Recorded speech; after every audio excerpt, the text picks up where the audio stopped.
Shalom.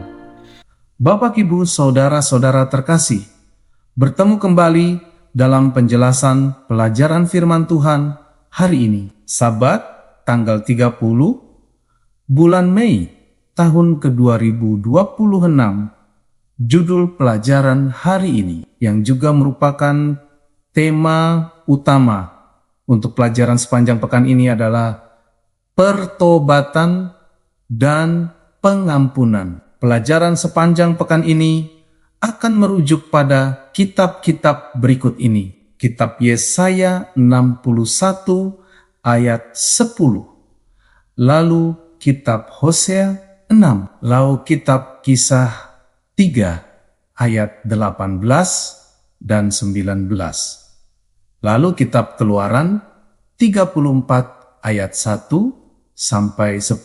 Lalu kitab Roma 6 ayat 23 dan terakhir kitab Matius 22 ayat 1 sampai ke 14 sebagai ayat hafalannya terdapat dalam kitab 1 Yohanes 1 ayat ke-9.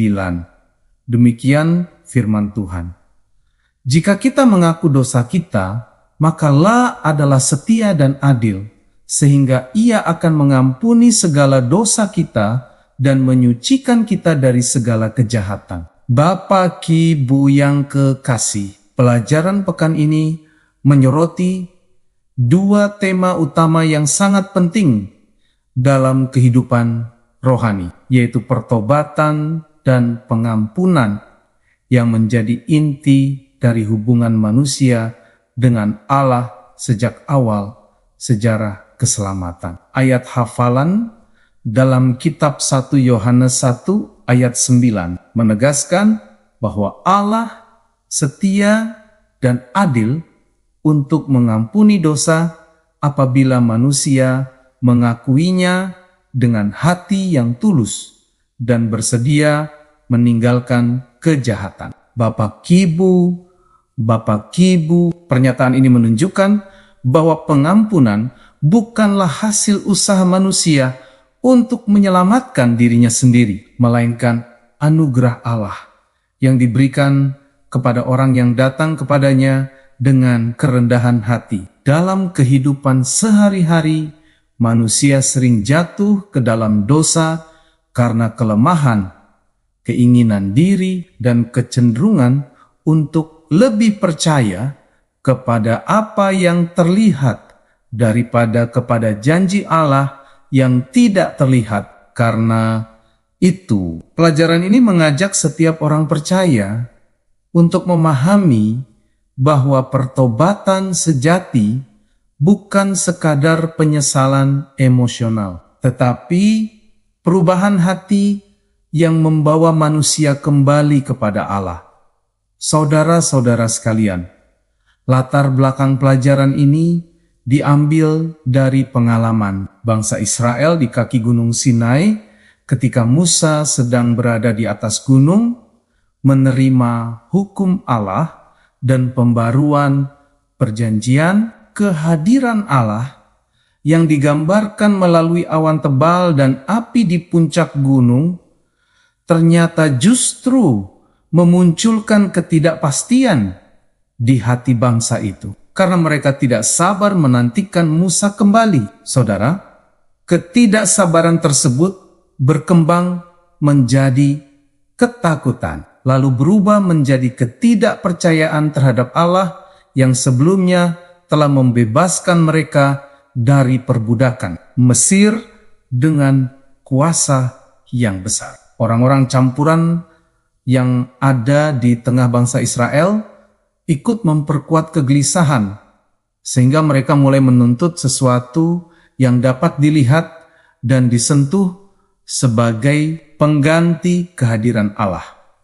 Situasi ini memperlihatkan bahwa ketika iman melemah dan kesabaran hilang, manusia mudah sekali mencari pengganti Allah melalui berbagai bentuk berhala, baik yang berupa benda maupun kepercayaan kepada kekuatan diri sendiri.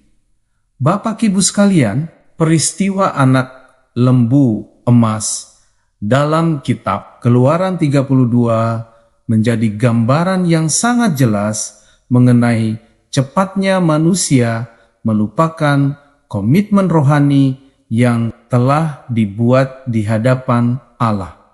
Beberapa hari sebelumnya, bangsa Israel telah berjanji untuk menaati segala firman Tuhan, namun janji itu runtuh ketika mereka menghadapi penantian yang tidak sesuai dengan harapan mereka. Bapak Ibu, Harun yang seharusnya menjadi pemimpin rohani ternyata memilih mengikuti tekanan massa karena takut kehilangan keamanan dan penerimaan dari rakyat. Dari peristiwa ini, kita belajar bahwa dosa seringkali tidak dimulai dari niat jahat yang besar, melainkan dari kompromi kecil, ketidakberanian mempertahankan kebenaran, dan keinginan untuk menyenangkan manusia lebih daripada menyenangkan Allah. Anak lembu emas bukan hanya sebuah patung, tetapi lambang dari hati manusia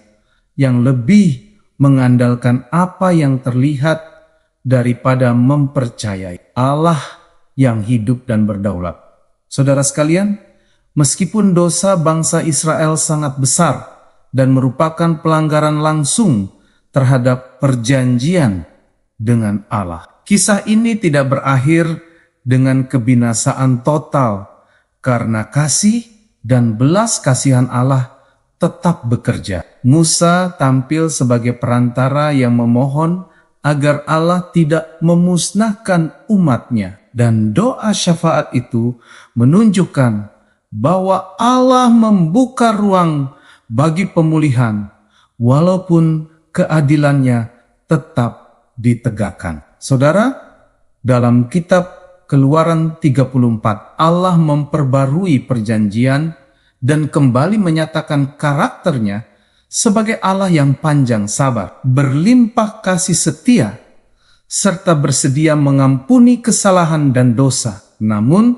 pengampunan Allah tidak berarti bahwa dosa dianggap sepele atau tidak memiliki akibat, sebab dosa tetap membawa kerusakan, penderitaan, dan konsekuensi moral yang nyata. Oleh sebab itu, pengampunan ilahi harus dipahami sebagai tindakan kasih yang memulihkan hubungan, bukan izin untuk terus hidup dalam pelanggaran.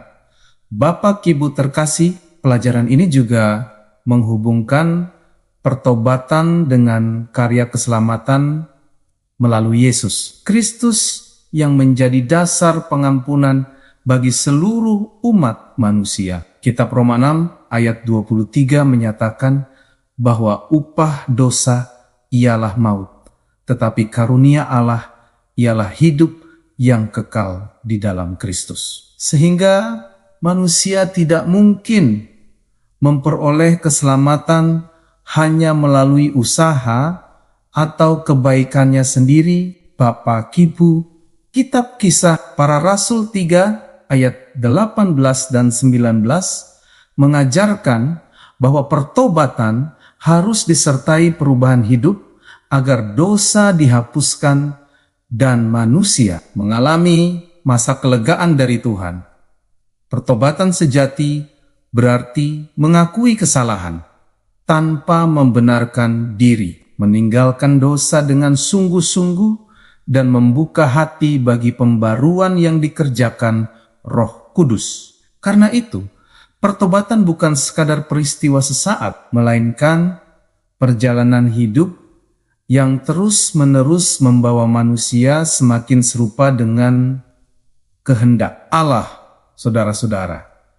Pada akhirnya, pelajaran tentang pertobatan dan pengampunan membawa pengharapan besar bagi setiap orang yang merasa gagal, berdosa, atau jauh dari Allah. Tidak ada dosa yang terlalu besar bagi kasih karunia Tuhan apabila manusia datang dengan pengakuan yang jujur dan hati yang mau diperbarui. Salib Kristus menjadi bukti tertinggi bahwa Allah tidak meninggalkan manusia dalam kesalehannya, melainkan menyediakan jalan pendamaian agar hubungan yang rusak dapat dipulihkan kembali. Karena itu saudara, pesan utama pelajaran ini bukan hanya tentang kesalahan bangsa Israel pada masa lampau, tetapi tentang kondisi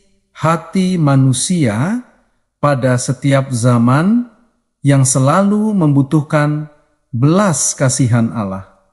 Setiap orang percaya dipanggil untuk menjaga iman, menghindari kompromi dengan dosa, serta hidup dalam keyakinan bahwa Allah tetap membuka pintu pengampunan bagi siapapun yang bertobat dengan sungguh-sungguh. Bapak, Ibu, saudara-saudara yang diberkati Tuhan, demikianlah penjelasan pelajaran firman Tuhan untuk hari ini. Sampai bertemu pada pelajaran yang berikutnya. Tuhan memberkati kita semuanya.